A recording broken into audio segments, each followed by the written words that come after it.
Hi everyone, my name is Sarah Johnson. I will be working at a local hospital for my field placement this year.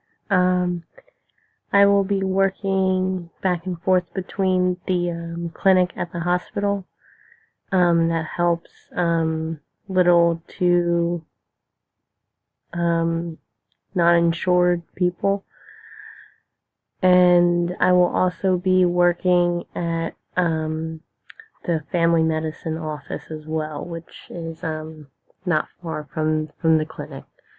Um, and I hope to continue to learn about medical social work. I currently work at a nursing home, so I'm just hoping to continue learning about different resources that are out there and working with complex patients.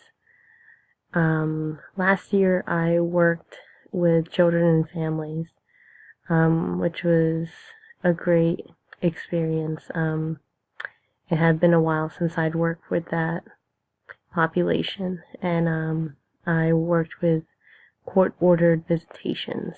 Um, so I document what went on in visits between the children and their parents.